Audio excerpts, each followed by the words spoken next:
Hi, I'm Sira Maliphol. I am an assistant professor in the Department of Technology and Society.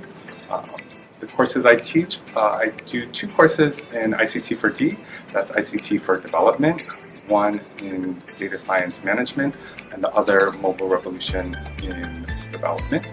I also teach interdisciplinary research methods, and this fall I will be co-teaching a graduate class, a PhD level class on technology, policy, and innovation.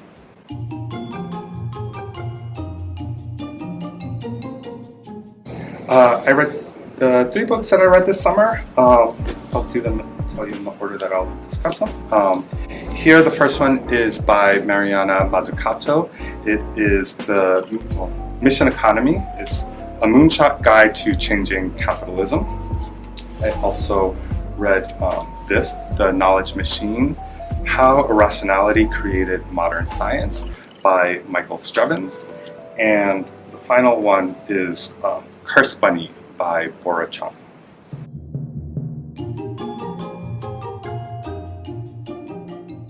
This first book by Mariana Mazzucato, here, first of all, Mazzucato is a professor of the Economics of Innovation and Public Value at UCL, University College London. She's also the founding director of the Institute for Innovation and Public Purpose. And so the purpose here, mission in the title of this book refers to that purpose. So she is suggesting that, there's certain challenges that we face, like COVID-19, like climate change, that are missions that we have to take on. And so she starts off saying that, capitalism fails, maybe not such strong language, but basically there's certain challenges that capitalism fails to address, like climate change.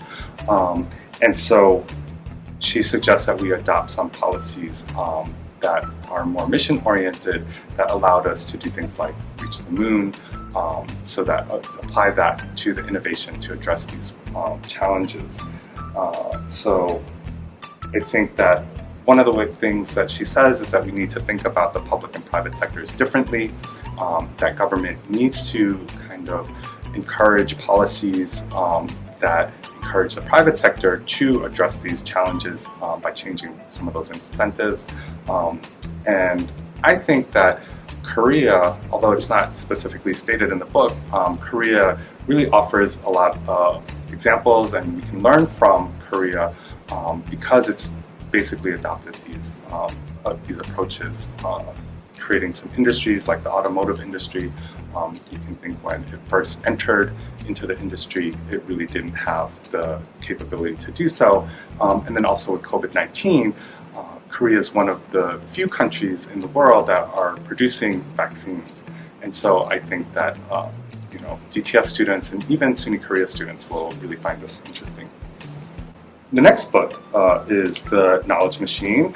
Michael Strevens is a professor of the philosophy of science at NYU. Here he is basically asking two questions that he lays out. The first one being, why is science so powerful? The second one being, why did it take, over 2,000 years, basically, after the invention of philosophy and mathematics, for we humans to, he says, use science to unlock secrets of the universe. I'm kind of not quoting him exactly, but in any case, why I find that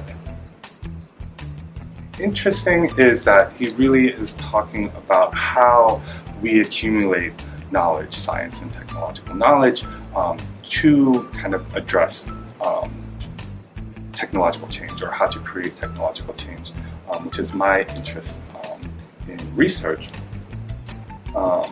He kind of, he uses a bit of science history to discuss these issues. One of the examples of this is how an early, this is a contemporary of Einstein, wanted to try to provide some evidence as to whether the theory of relativity should replace Newtonian physics. And this researcher, Arthur Eddington, went and led a global scale study that basically said, was trying to prove, Einstein's theory holds true, it supports these ideas. But along the way, he basically kind of invalidated some data saying that the equipment was flawed. And we, now 100 years later, we know that, a lot of the theory holds true and we have better equipment. But had he not made those decisions, we may not have that equipment today. And so, I think that it's kind of a very interesting take. It's a little bit more of a philosophical view of how we approach research, like in 440, that's the research methods class that I teach. The third book that I read this summer is a work of fiction. So not quite technology and society. Here it is a Korean book, Cursed Bunny. No, unfortunately, I do not read in Korean. This was translated into English by Anton Her, and it was published last month.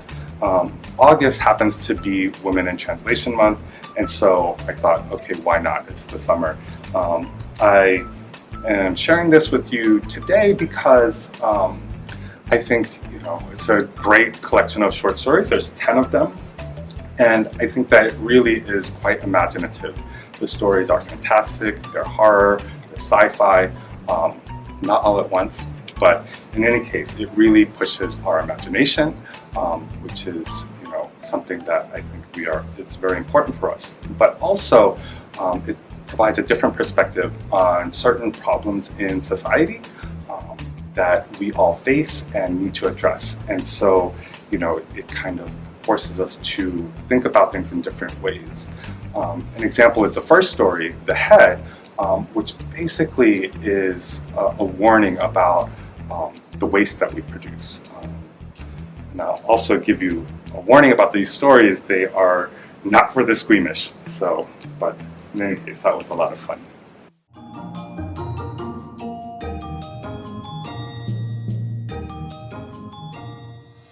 Well, thank you for letting me share those books that I read with you this summer. I hope that you like them if you choose to read them. I really encourage you to be curious, students to be curious, to learn new things, and also kind of go out of your comfort zone sometimes. I think that's where we're really going to learn the most. I hope that, if you read anything good, feel free to stop by my office if you see me in the hallways, or even send me an email and let me know. All right? Thank you. Bye-bye.